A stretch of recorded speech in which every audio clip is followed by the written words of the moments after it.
Right. Hey James, so how are you doing today?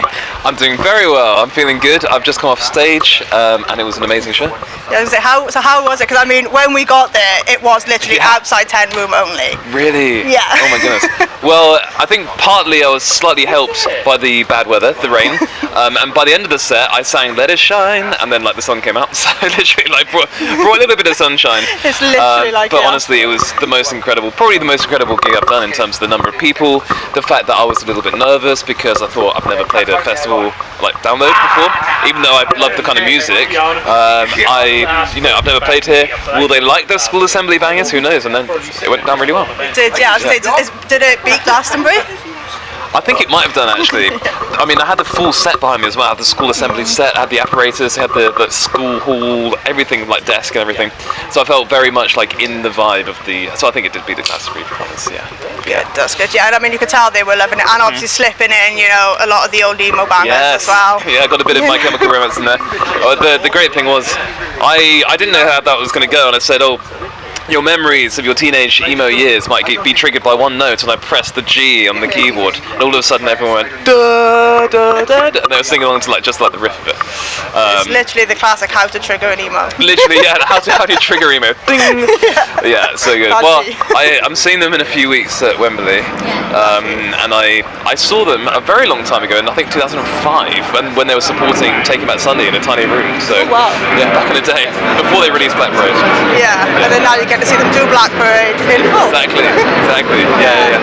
And obviously, when you hear Download, you said you obviously like the Download music. Granted, it is completely different to what you normally do on digital basis. That's true. But if we had to get you to curate your own stage at Download, who would you pick? Okay, that's a really good question. I think, there's a rumour that I've heard, I don't know if it's true, that one of my favourite bands might be headlining Download next year. I don't know if it's true. Blink-182. I've heard that rumour. So I've seen them quite a few times. They're one of my favourite bands. I'm very much into the kind of like the pop punk sort of side of things. So an avalanche stage we're looking at. Yeah, probably it'll be an avalanche stage. So I'll be there. So like I think basically a lot of the bands I kind of grew up with through like the Kerrang magazine. So like the Used. Also like on more like pop punk like Newfound Glory and the Starting Line and people like that. Yeah. Nice. That does sound like a good stage. And a proper like millennial emo nostalgia kind of thing as well. Like it's very nostalgic. Yeah, that's really cool. And just obviously talking about, because Primary School Bangers is one hell of a different thing. Yes. In general. Like I mean, I don't think I'd ever heard of anything similar to it before. You get all the emo parties and things, but it's obviously so different from that. Where was the point? Because I know you started it in lockdown. Just to help the kids in school basically. Yeah. What was the point that you kind of thought I can actually take this further? So I think the point was after I did I turned what I was doing online into a live show. I did like a one-off thing which not many people came to, so I kind of left it on the side for a bit. Then I rewrote it, and then after the reaction of the first few shows when I rewrote it, I thought I really would love to just get it out there, even if it means me literally going to like a small room or like the back room of a pub, which is what I did for like the first year pretty much, building it up and like cabaret bars, cocktail bars, small theatres, comedy clubs. And then I think as it started to get into slightly bigger venues like art centres and things like that, I thought, wow, this is something really amazing happening here. And then 2024 I did Glastonbury, which I did again last year, and then last year it went like massively viral because the BBC were filming it. And so that was just a moment that it was like kind of incomprehensible. It was amazing. Yeah. That's I mean, it is quite mad just to see something so niche sort of get. Crazy. No. Who would have thought, you'd have however many 15,000, 20,000 people in the Doghouse stage today singing along to He's Got the Whole World in His Hands with the Download Dog on stage as well, like the mascot. Did you see that? Yeah, we did. Well, I saw it. We heard you say he was there. I'm too short for the outside, so we heard that he was there. Yeah. Heard your little woof as well. Nice. Yeah, I tried to think of any more puns. Like he's got the whole world in his paws. I don't know. Yeah. Anyway. Yeah, that's fair. And then obviously, the idea is like it came from lockdown and just popping the songs online for the kids in school to actually to have and stuff. So, what do the kids think? Do your kids think like about their teacher like just going viral and off touring all over the place? Well, the few of my pupils that are actually on social media, which they're probably a bit too young to be on social media, they say, "Oh, how many followers you got now?" and stuff like that. They don't really care about what I do; they just care about how many followers I've got and stuff like that. So, but when I was starting it off with my TikTok, I genuinely asked like the kids I taught, because like they were at the time the target audience for the app. So it was kind of like kids that were like 11, 12 years old. I showed them some of my videos. Like, "Oh, do you think this is cool? Do you think this works?" I'm like, yeah, no, it does actually. So I got their seal of approval, so I managed to crack on. That's good. Yeah. And has this experience kind of changed the way that you sort of feel about how music is taught in schools? Sort of seeing this, because there's a lot of press, like bad press over the years about how like music education in schools is declining. Yes. And obviously like you've kind of found this way to sort of bring that kind of education to the wider public. Do you kind of feel like that's sort of changed? A little bit. I mean, I think it's kind of got to come from a place where it's kind of bigger than me in a way, so like probably government or whatever, to like do some sort of campaign to get singing in schools. But I know that a lot of schools do have a choir. Well, not all of them, but like some of the schools that do. But I almost feel like when I was growing up, it was like anyone could just join in, and you didn't have to be amazing at singing, you just sang the songs and everyone sang the same songs. And I'm not necessarily thinking that we should all sing the songs that we grew up with, because there's a lot of like other songs and probably better songs to sing. But I think just even if it's a room full of kids singing like, I don't know, K-pop Demon Hunters or something, or like BTS or whatever it is, whatever's new, Bruno Mars. But I think just getting people singing in any capacity, I think is amazing. But a lot of schools don't have either the resources or the confidence of teachers to be able to teach singing, or even just lead singing. So if there's any way that I can hopefully inspire people to get singing back, then that's great. Yeah, hopefully. Yeah, it's fingers crossed. Yeah, it is a good one.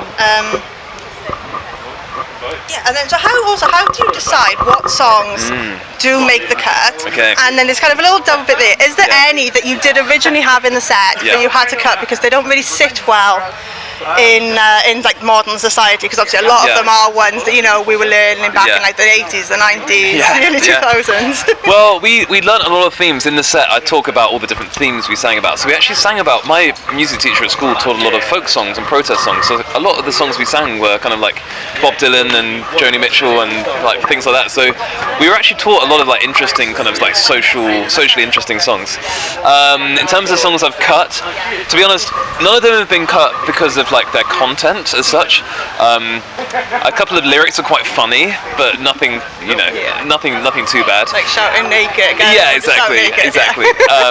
But the songs I've cut are more from like the pacing doesn't quite work. So like for the hour set I did today, I cut some of the slower ones, and also some of the ones that are slightly more niche. Because if you stumble across, I mean, some of them are still quite niche to be fair.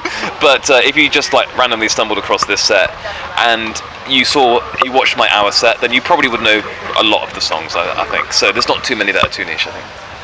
That's fair. And we do like to sort of play like a little game as well. Okay. Just to end. So what we do is we've got the numbers 1 to 20. So in total there is 20 questions, but we'll ask you to pick a number. Okay. And each number is a random question. Okay. It's related. So most of them are related to music. Okay. Some are just a bit random. Let's go for number 6. Number 6. You have 24 hours to live. How would you spend it? Oh my goodness, that's quite deep. Just for the first one. How would I spend the last 24 hours? Well, there'd have to be good food, good music. Everyone that I know and love's got to be there. Maybe just a big party, like a massive rave. Like maybe just like hire out the tent we were in today, fill as many people as I can in there, and we'll just. I don't know if this is an end of the world situation, but if there's a meteor about to hit the Earth, then all of us want to have a bit of a party and have a sing along, and it's not a bad way to go, I suppose. As the meteor comes down towards us. Yeah, that's fair. Do you want to pick another number? Let's go for 11. What's the most bizarre thing you've seen when you've been on stage? Probably today, when I saw Elmo crowd surfing during a Kumbaya, I think it was. So I think that's a phrase that not many people can say has happened at a show. Singing Kumbaya in front of 20,000 people with Elmo crowd surfing. And there was a wall of hugs, people running towards each other and hugging.